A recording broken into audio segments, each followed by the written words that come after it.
Hi everyone, have you ever asked yourself, is God telling me to leave this job?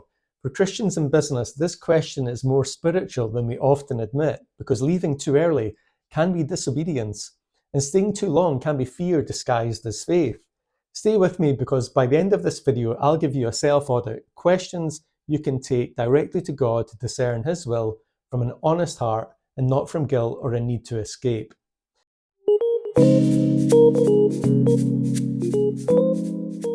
Many Christian professionals fall into one of two traps. One is spiritual guilt: if I leave, I'm being unfaithful. The other is spiritualized escape: God must be calling me out because this is really hard. But Scripture shows us something important. God sometimes calls people to leave and sometimes calls them to stay. And discerning the difference requires more than emotion. It requires honesty before God. In Genesis 12, 1-3, Abraham is a clear example of leaving in obedience. God tells him to leave his land, his family, and everything familiar, not because Abraham is running from hardship, but because God initiated the move. Abraham didn't leave in reaction, he left in response. And that distinction matters. When God calls someone to leave, it's often accompanied by clarity, conviction, and trust, not chaos or relief seeking. And now consider Ruth. In the book of Ruth 1:16-17, she pledged to Naomi, "Where you go, I will go. Where you lodge, I will lodge. Your people shall be my people, and your God, my God." Ruth had every reason to leave. Staying with Naomi meant uncertainty, poverty, and risk. But Ruth chose faithfulness over convenience. She stayed not because it was easy, but because it was right. And through that obedience, God brought redemption that reached far beyond what she could see. Sometimes obedience looks like leaving, and sometimes obedience looks like staying longer than you want to. There was a season in my own career where I wrestled deeply with this question: is God asking me to leave, or am I just done? From the outside, things looked fine, but internally I felt tension, frustration, pressure, and a growing desire to move on. At the time, I told myself I was being led by faith, but when I slowed down enough to really sit with God, I realized something uncomfortable. Part of my desire to leave wasn't obedience, it was escape. I didn't want to face what God was forming in me. In another season, the opposite happened. God made it clear it was time to leave, but not because things were bad, because He had finished what He was shaping in me.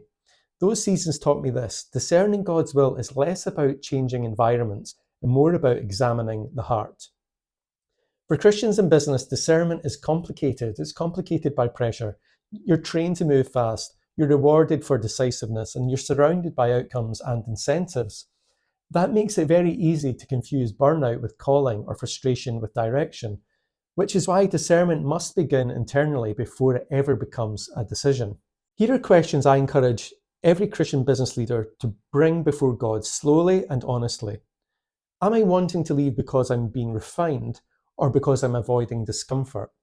Have I already decided and I'm asking God to bless it? Is my desire to leave rooted in fear, offense, pride, or exhaustion? And if God asked me to stay one more season, would I obey? Have I addressed what God is forming in me here, or am I hoping a new role will fix something internal?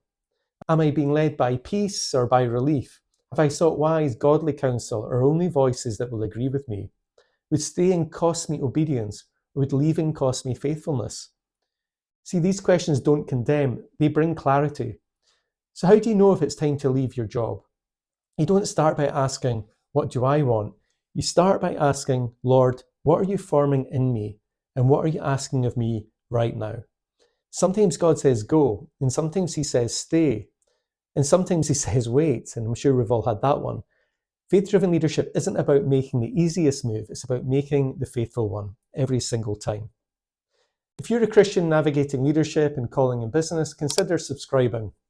This channel exists to help leaders discern, not react out of flesh, fear, or frustration. I'll see you in the next video.